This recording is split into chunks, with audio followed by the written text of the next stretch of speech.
Hey guys, welcome back to today's video. Today is Monday, October 21st, 2019, and today we're going to take a look at the 2019 gubernatorial elections in the states of Kentucky, Louisiana, and Mississippi.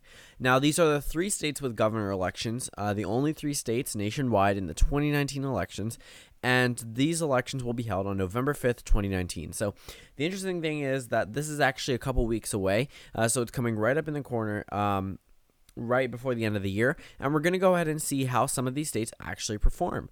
We're going to see if there's still that Democratic energy against President Trump, or if 2018 was the last time that the Democrats came out in full force. We actually recently had a primary back in the state of Louisiana just a little while ago. That did not exactly have the best news for the Democratic Party, but we'll discuss that once we get to the state of Louisiana, which is coming up next. Right now, we're going to focus on the state of Kentucky. Right now, we have Andy Beshear running against Matt Bevin, and Matt Bevin is currently the incumbent. If we go back to 2015, he had won right here against Jack Conway with 52.5% of the vote. Keep in mind, 2015 was right after the Republican wave year in the United States Senate, 2014, with President Barack Obama still in office, and 2019 we probably will see a little bit more turnout in terms of the overall vote total, but we should see a pretty contested election. Well, let's take a look at Andy Beshear. Who is he? Well, he's the current Attorney General from the state of Kentucky, so he has the statewide recognition. That means he's been elected as a statewide official in the state of Kentucky, and in fact, if we go back 2015, I don't know if it shows all the results there. I don't think that it does, but if we look there, this would actually be the same exact ballot that Andy Beshear would be on as well. In fact, if we just go over here, electoral history, general election, he barely won back in 2015. But keep in mind, on the same time, he won by 2,000 votes. Keep in mind, at the same time, he was running at the same time with an unpopular President Barack Obama in the state of Kentucky, and by unpopular, I mean unpopular within the state of Kentucky. And also, he had a Republican that won, and now he's running against on the same ballot. But this time around, we actually see a pretty interesting, matchup right over here.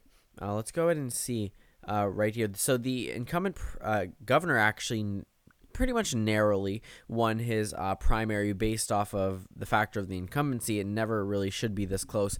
Only got 52% of the vote, so about 1 in 2 Republican voters actually voted for Matt Bevin here. William Woods actually got 14,000 votes. That's 5% of the Republican primary, but this Republican actually went ahead and endorsed Andy Beshear, which is pretty interesting. I saw that on Twitter today, which is something that pretty much surprised me. And when this election can come down very, very close, that 5% of Republican voters really could matter. 14,000 votes goes over to Andy Beshear, and he wins by 3,000 votes. That's definitely going to make a big impact. Now, if we look at the actual Democratic primary results, it was even worse for Andy Beshear. Declined Allison Lundergan Grimes. I actually think that she was a pretty notable person. Amy McGrath as well, who's actually now running for Senate against Mitch McConnell. Rocky Adkins, minority leader of the Kentucky House of Representatives, a lot of people were pulling for him, but Andy Beshear ended up being the overall nominee.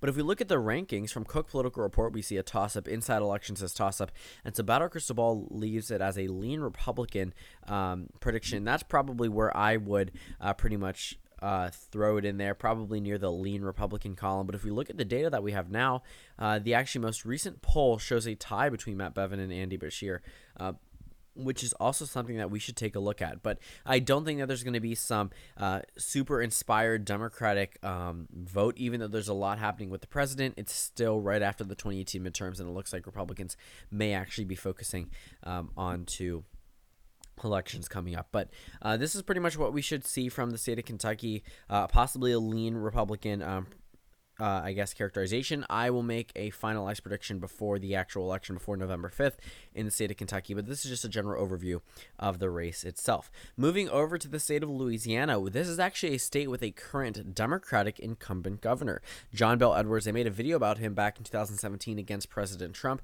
It was pretty interesting, but again, he's not running for president. So essentially how a lot of these states work in the South is they use a thing called a jungle primary system, in which every single candidate will be on the same primary, and the top two candidates, if no candidate gets above 50%, will move on to a runoff. Now, essentially, John Bel Edwards could have outright won this if he had won over 50% in the jungle primary, and that would have been the end of the governor election. But in most cases, that is not how it actually happens.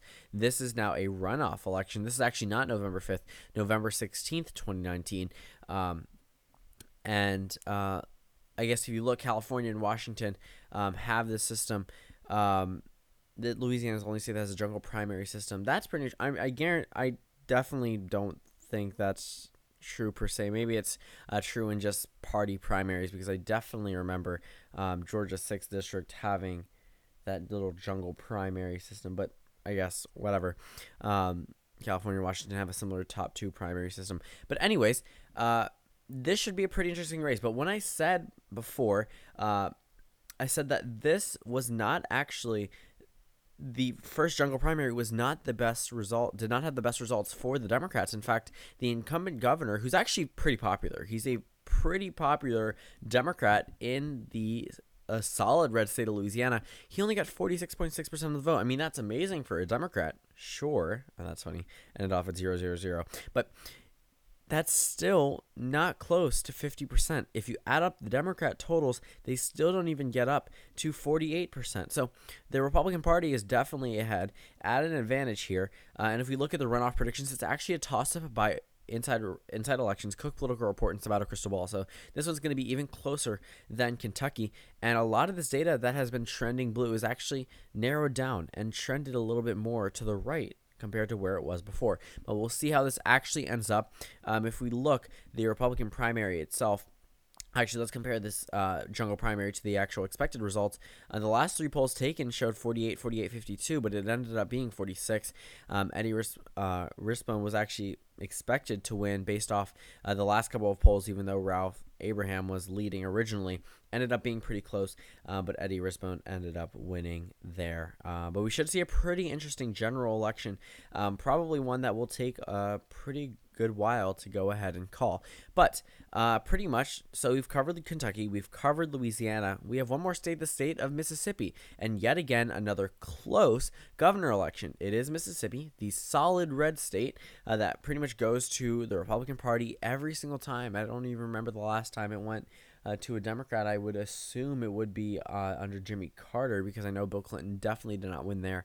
But we have Tate Reeves, who's actually, he's not the incumbent.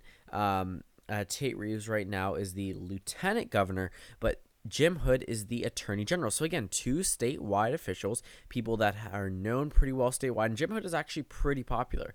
So we should see a pretty interesting race go on here. So in terms of the Republican primary, it actually ended up going into a runoff. Tate Reeves ended up winning by a pretty narrow margin, considering that he was lieutenant governor. But Jim Hood definitely won by an extremely large amount at 69% of the vote here. Robert Schuller Smith right here polling at 34%, but that's not even close to what had actually happened. But the general election predictions are all lean Republican. So this one is still close. This is a solid red state that is still lean Republican. That is absolutely insane. And in fact, if we look at a lot of this data, we don't have too much updated data, but it is pretty good for the Democrats. The fact that they're leading in a state like Mississippi is practically insane. But we do need some updated data that isn't from Hickman analysis with that little D right next to it.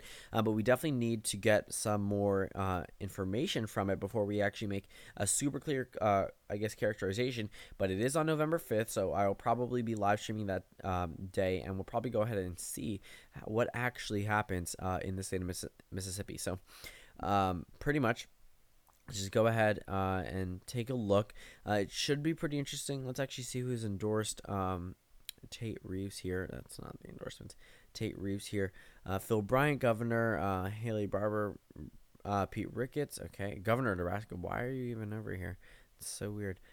Jim Hood. Ray Mabus, the former governor of Mississippi. And actually not that many people, former Attorney General of Mississippi. But if we're looking at it, he is a pretty well-known figure nationwide, which is the exact reason why he's actually polling well and doing having good characterizations from these polling companies. There is no reason for Mississippi, for Louisiana, for Kentucky to be even close or possible for a Democrat to win it, but all three of these do have real shots at a Democratic victory, which is why they are pretty important. If the Democrats actually have that coalition still together, which they probably do, and they are still as inspired as they were prior to 2018, we could see a possible victory for the Democrats in maybe 2 out of these 3 states, maybe all 3, maybe just 1, but still, the Democrats, this could be their time to shine yet again right before the 2020 election. So thank you guys for watching this video. Comment down suggestions below, and I will see you all tomorrow.